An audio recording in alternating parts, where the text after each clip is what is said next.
ya seribut apapun, ya kan sebenarnya gini sih, di rumah tangga seribut apapun yang dihindari ya dua, satu KDRT yang berupa kekerasan fisik, yang kedua tadi dia nggak KDRT tapi apa, gampang bener ngomong talak, gitu. Jadi ribut meribut aja, namanya rumah tangga, namanya bumbu-bumbu lah itu mah. Yang penting tadi jangan sampai ada KDRT, kekerasan fisik. Ngotot-ototan biasa.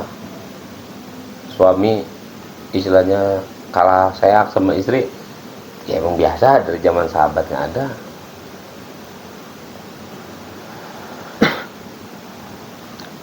Lalu dari ini orang tuanya itu bagusnya kayak mana menyikapi apa kalau ada anaknya yang KDRT? Makanya kan Kita gini. dibahas juga. Makanya gini sih sebenarnya,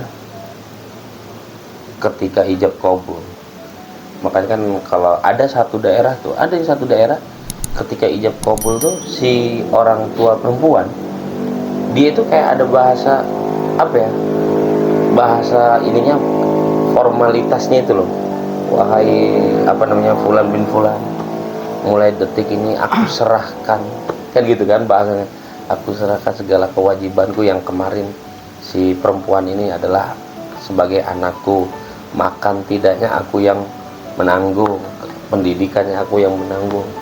Nah mulai detik ini kan setelah ijab dan kabul kan ya segalanya hitam putihnya diserahkan ke si siapa, suami.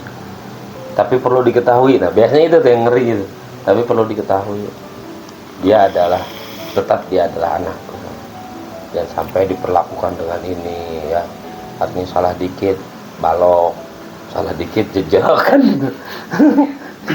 Kayaknya banyak yang komen tuh pasti nanti kalau cerita-ceritanya kayak gitu, kayak yang laki-laki dikasih yang baik nyari yang ganteng, kapan ketemu yang ganteng dipukulin bukan kan gitu.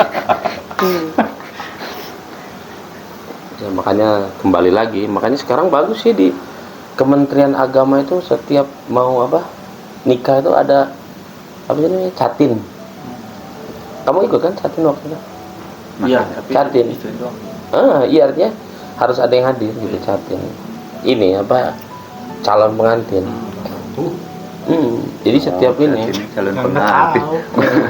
jadi gini loh, jadi penataran. Nah bahasa kita dulu ya penataran.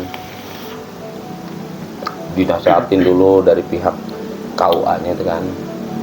Kamu udah siap, sejauh mana persiapan kamu kan? Kirain tadi apa catin. Terus berarti kalau balik lagi ke pertanyaan Bang Eki tadi, kalau kayak gitu tuh bagusnya orang tuanya itu ikut campur atau gimana? Wasit.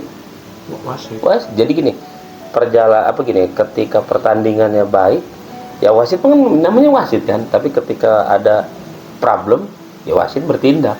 Problem misal bola keluar lapangan, ya wasit yang menentukan gitu. Istilahnya, oh ini out kan gitu. Tiba-tiba kata pemain misalkan, outnya di saya, gue kena kaki dia misalkan kan. Ya, nanti ujungnya yang belah sini kan, enggak gini, nah pasti kan ada tuh. Ya ketika jelas bola itu keluar lapangan disebut out. Nah tapi sering juga ada masalahnya di apa? Saya nggak kena kaki kok bolanya jatah dia kan gitu. Terpar. Par.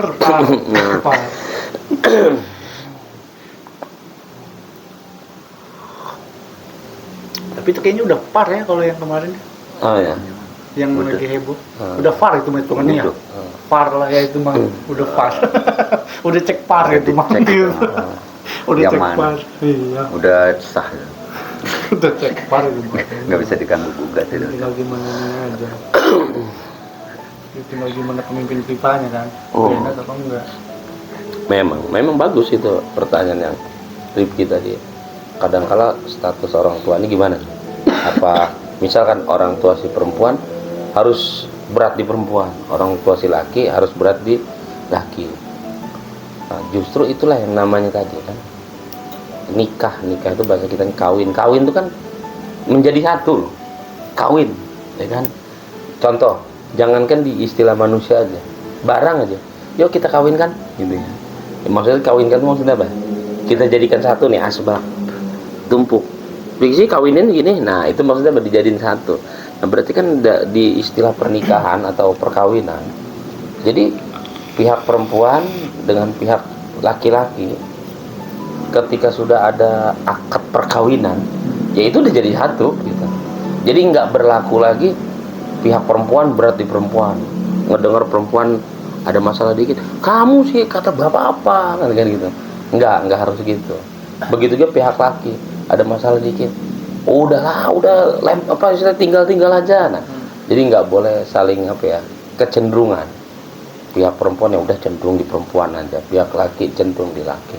Justru kalau bisa saling mengenal, ya justru ya istilah silang tuh si laki kepada orang tua si perempuan harus lebih akrab kan. Kalau si perempuan akrab dengan orang tua perempuan, emang udah orang tuanya kan gitu.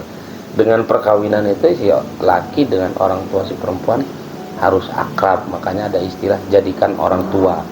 Mertua itu kan hanya istilah di luar aja, mertua padahal syariat mah mengatakan apa ya, orang tua. Pihak perempuan juga sama, kepada pihak si laki, orang tua si laki tetap orang tua. Itulah tujuan perkawinan, dijadikan satu dengan apa, akad. Nah itu yang biasa kita sebut ijab dan qabul.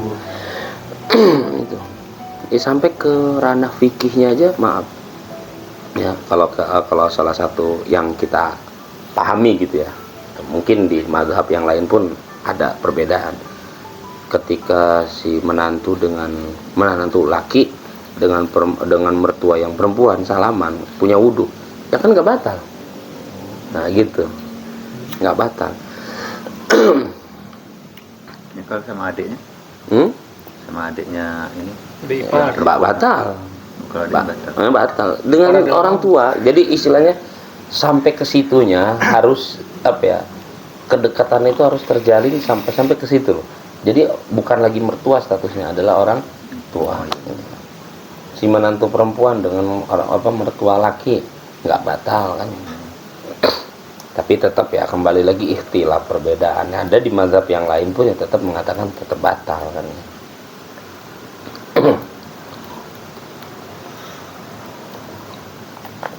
Yang jelas tadi ya muncul ya KDRT itu mungkin ya satu kehilafan yang terlalu tinggi sehingga mau tidak mau dengan cara seperti itu seakan-akan selesai gitu.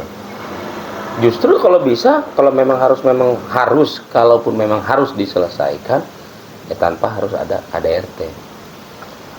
Sayang loh misalkan ada suami yang misalkan melakukan KDRT kepada istrinya.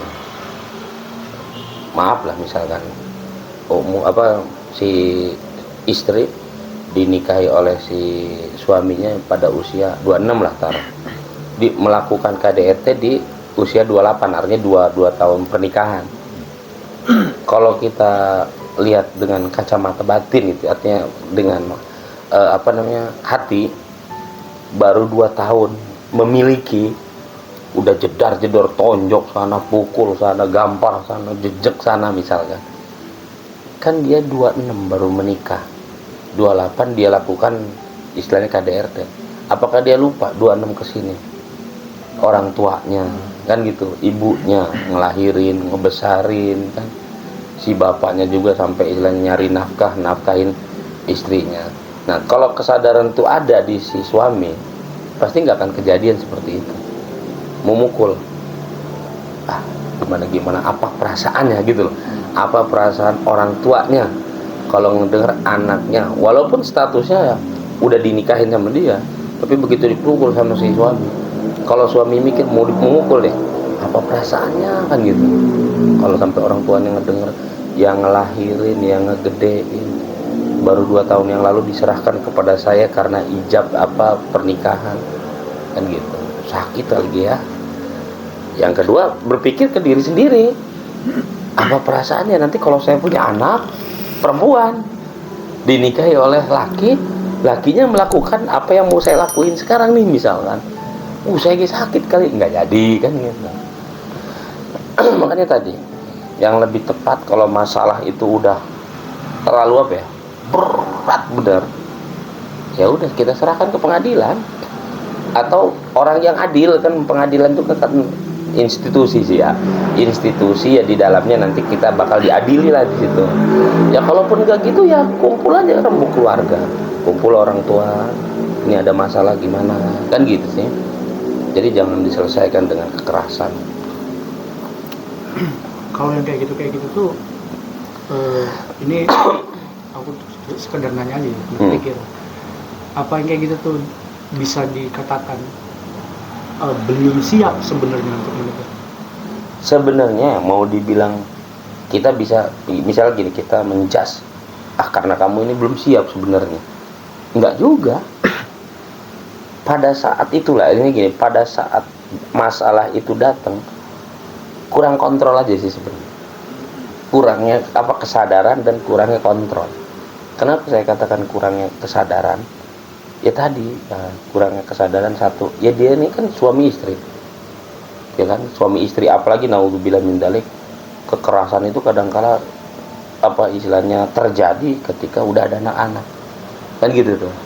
Ya satu, anak bakal nyontoh ngelihat, ibu saya, bapak saya berantem. Ternyata ada kekerasan, bapaknya mukul. Ya bapak saya mukul, kan gitu. Nanti mindset dia terganggu sebagai anak. Apa saya juga harus mukul tak ke kawan-kawan, kan gitu. Atau nanti yang ada malah pro kontra. Bapak berarti kejam amat. Nanti dia pro ke ibu. Satu sisi kata bapak, ya aku juga bapak kamu, tapi bapak kok mukul, kan gitu. Nanti kan muncul. Artinya masalah bukan justru hilang, nambah. Anak-anak nanti akan terjadi pro kontra di keluarga. Jadi kita mengikut ibu aja, kenapa? Ibu tuh dipukulin terus. Istilah karena terjadi kekerasan dalam rumah tangga. Ya kita mau ikut ibu aja, ngeri ya bapak ini galak benar, kan gitu. Tapi kalau kita kembalikan ke pengadilan, ya nanti anak akan memilih. Ya dah, kita nggak bisa menentukan yang salah bapak, yang salah ibu. Coba nanti diadilin yang benar mana, yang salah mana. Nah, dan itu pun sebenarnya nggak ada yang salah, nggak ada yang benar. Dalam rangka mencari hal yang baik, mencari kebaikan, maka disebutlah islah. Ya, artinya mencari kebenaran, mencari kebaikan dengan sesuatu yang kita katakan keadilan, gitu. Karena nanti ada yang bertindak di situ untuk mengadilinya, entah itu KUA, entah itu di Kementerian Agama, atau kadangkala cuman sekedar tokoh. Ada sih yang begitu.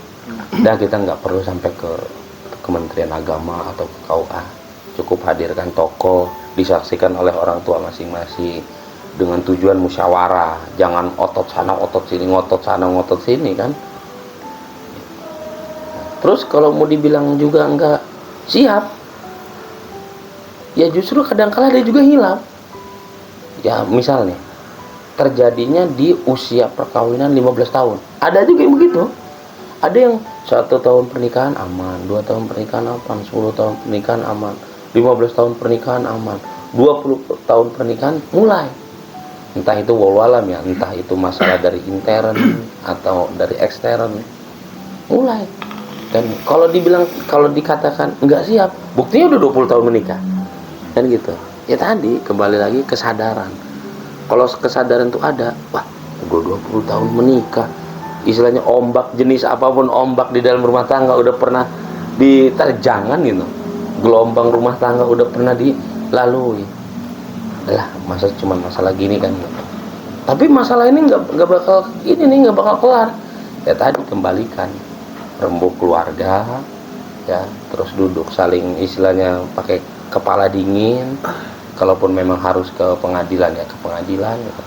Karena tadi biasanya terjadi apa ya, kurang kontrol dan kurang kesadaran, terbawa nafsu kan. Sama kayak baru saya buka HP tadi kan, nah, gini main HP itu berita, ya KDRT itu tadi, sedih amat ngeliatnya gitu. Karena ngeliat kayak laki mukul perempuan aja kok sampai segitunya gitu.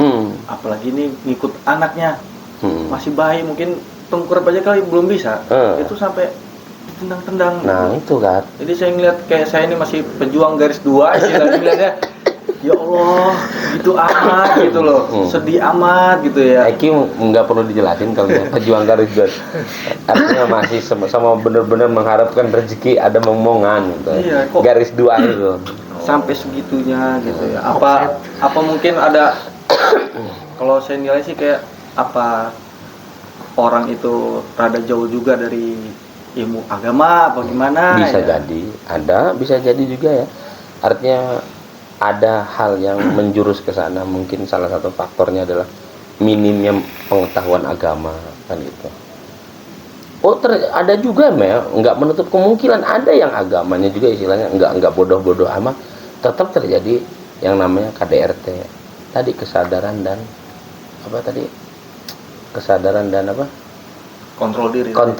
kontrolnya.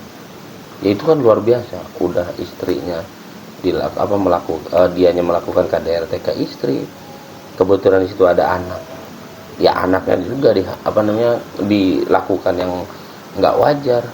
Yang lebih parah kadang-kala kita miris sampai ada yang mati kan gitu. Ada yang lebih parah, yang mungkin ya kita kan namanya kita nggak buta ini ya, nggak buta informasi ya. Ada dia itu ngebunuh anak tapi kesal sama istri loh. Ada kan, pernah dengan dia itu sebenarnya kesal sama istri tapi kok yang dibunuh anak. Nah itu namanya kurangnya gentleman, itu namanya nggak gentle tuh kan gitu ya kan gitu. Sebenarnya kalau katakanlah sok-sok kuat jangan ke anak, jangan ke istri kan gitu. Keluar tantangin ayo sampai gitu. Iya, apalagi sebelumnya tuh ngeliat anak kecil paling umur 2 tahun atau 3 tahun tuh sundut-sundut mukanya kan? Saya ngeliatnya aja bukan orang lain kadang sampai miris banget, sampai ya kan? air mata ngeliat bukan orang lain sendiri. Nah kan? Bapaknya sendiri anak kecil itu sundut-sundutan rokok semua mukanya. Makanya agama itu kan ngatur tuh, kalau memang sudah mentok nggak bisa lagi, artinya ada kebaikan di rumah tangga itu, jangan ada yang menjadi korban. Kembalikan ke orang tuanya. Misal kayak suami tadi meluap sehingga seakan-akan dengan KDRT inilah mungkin masalah ini keluar selesai. Jangan ya, kalau memang udah nggak bisa, istilahnya gini, dia udah ngukur nih nggak bisa ini nggak bisa dipertahankan lagi, pulang. Karena kan ada istilah, kamu mengambilnya dengan baik-baik, kamu pun harus mengembalikannya dengan baik-baik. Ke siapa maksudnya? Ke orang tua kan gitu. Kalau memang nggak bisa, ada jalan keluar lagi. Jangan gini, udah memang ada jalan keluar, ada masalah baru. Sama aja masalah lama belum selesai, masalah baru dicari. Apa KDRT? Ya maaf sih, sampai ngelihat itu ada di medsos atau apa di mana itu. Ngelihat ininya benjut si perempuan, sampai bapaknya ngelihat nangis. Mendingan jangan dibenjutin, dipulangin kan gitu. Iya benar. Pak, kayaknya ini saya udah nggak ini lagi Pak, maaf Bapak. Ya terus terang Pak, dengan segala hal ya, masalahnya ini daripada ya Pak, naudzubillah min dzalik, saya melakukan kekerasan, ujung-ujungnya ya saya baik-baik, karena dulu juga kan saya istilahnya ngambil dari bapaknya juga baik-baik, saya kembalikan dengan baik-baik kan. Cuman kadang ada dukungan dari belakang kayak orang tuanya yang diem aja dengan kekerasan rumah tangga anaknya gitu. Cuman jadi penonton aja. Nah justru buru-buru harus ada tindakan sebelum lebih besar lagi kan gitu. Misalnya ada namanya gini ya, ini kita lagi ngebahas dan kita berharap jangan terjadi di kita, keluarga dan kawan saudara dimanapun jangan sampai terjadi. Ini kan lagi ngebahas yang ya beginilah ya gitu ya.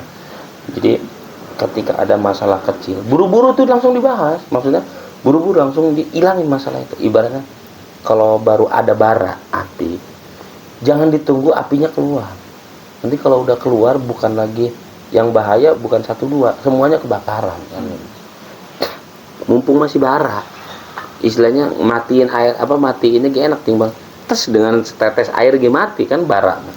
Tapi kalau udah gede, sekibik juga nggak mati kan gitu, karena udah terlalu udahlah, masalah kecil, buru-buru selesai. Misalkan ada ketimpangan di masalah nafkah, duduk bareng, kenapa kok kurang kan gitu. Nah, langsung diselesaikan karena ini, jangan pendem nanti kan. Apalagi misalkan misal ya ada kecemburuan, langsung didudukin bareng kan gitu. Kok gini, dia jawab misalkan, ya kamu mah aneh. Itu kan selama ini yang saya gonceng itu kan adik kandung saya. Nah kan langsung kelar. Jadi jangan ditutupin. Yang satu misalkan cemburu, yang satu santai-santai aja, nggak buru-buru dikasih tahu kan. Ya namanya ada yang begitu. Ada dulu juga ada kisah tuh ya. Jadi begitu ngeberhentiin ditinju kan yang si perempuan si cowoknya ini. Ya rupanya tadi si kakaknya ini lama merantau, kandung. Begitu pulang, kebetulan istrinya mau ke warung, ketemu kakaknya mau ke rumahnya kan gitu, mau silaturahim ke adiknya lama nggak ketemu. Ya biasanya namanya dari warung, dek dari mana? Ayo kak, kan gitu tuh. Udah lama kak, dari mana nih? Iya kan baru pulang dari merantau. Wah namanya kan kakak sama adik kandung kan. Mau kemana kamu pulang? Sekalian dong, saya juga mau ketemu suami kamu kan, mau ngobrol apa kan. Saya juga waktu itu nggak hadir waktu akad nikah apa gimana, digonceng. Begitu digonceng saya, itu suaminya langsung, kamu jedar sih kan. Coba kalau udah begitu kan, bingung kan. Istilahnya maaf pak, maaf udah begini kan gitu, enggak teribut lagi kan.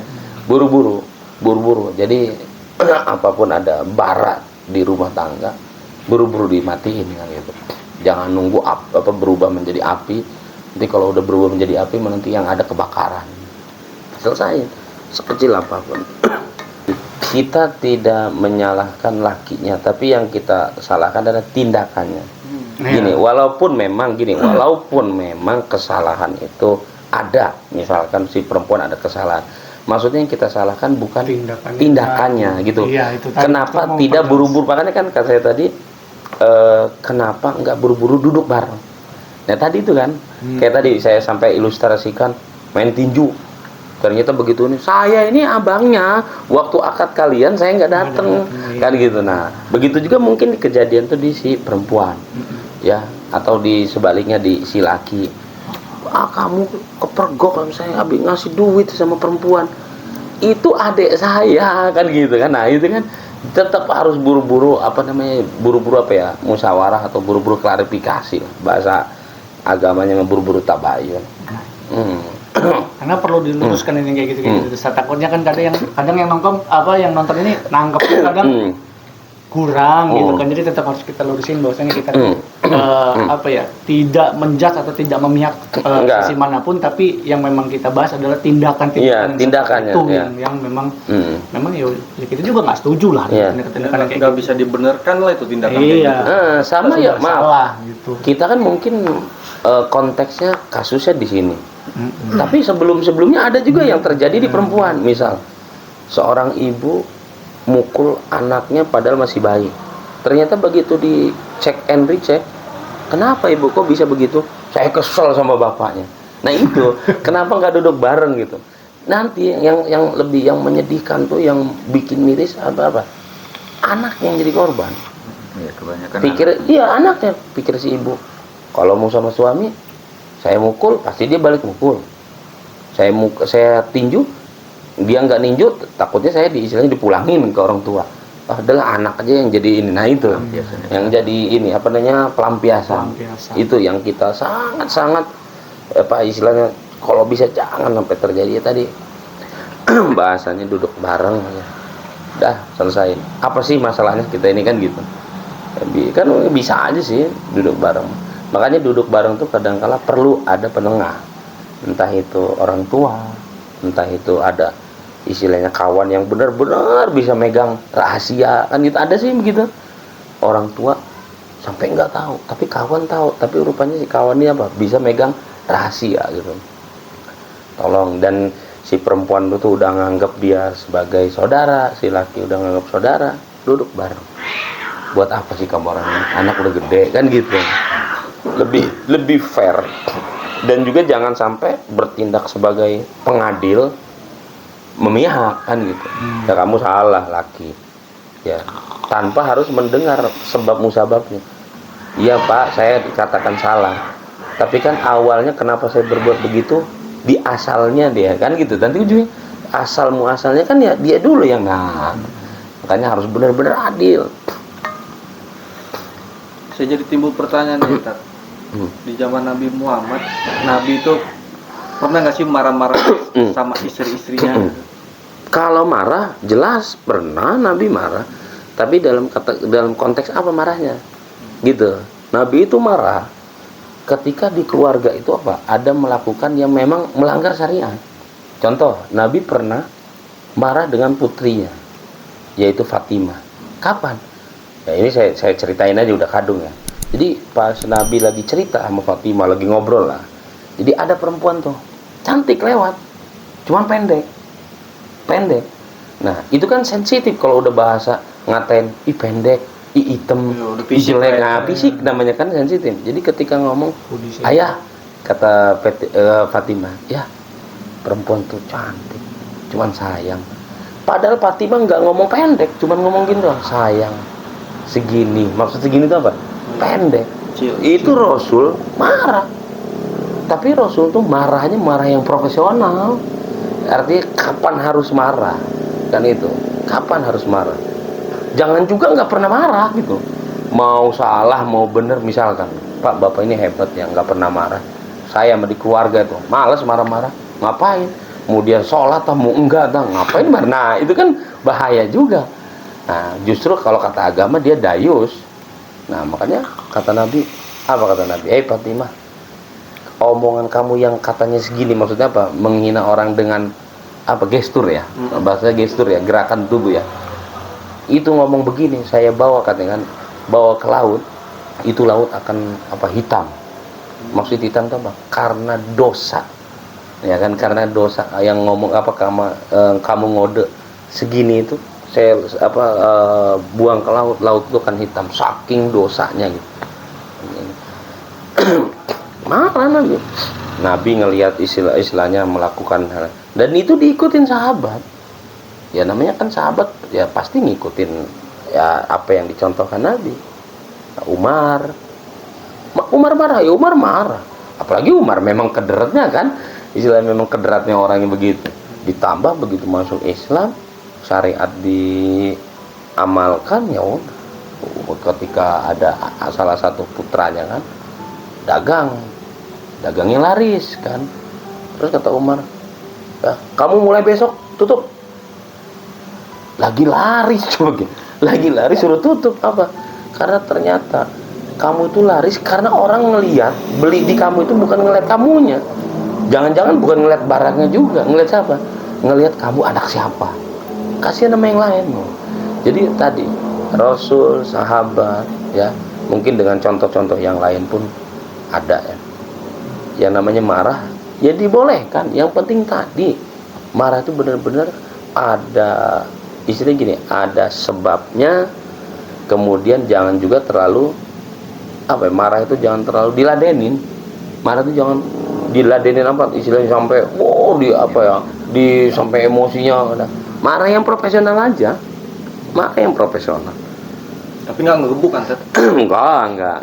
Kalau main tangan mereka yang mukul-mukul ini berkaca dari zaman itu aja ada pukul, berarti dipukul. Sampai Nabi mencontohkan kalaupun harus dipukul ada urutan, ada kriterianya. Contoh kata Nabi, apabila anak kamu usia 7 tahun, kamu perintahkan sholat, belum juga mau sholat, kamu pukul.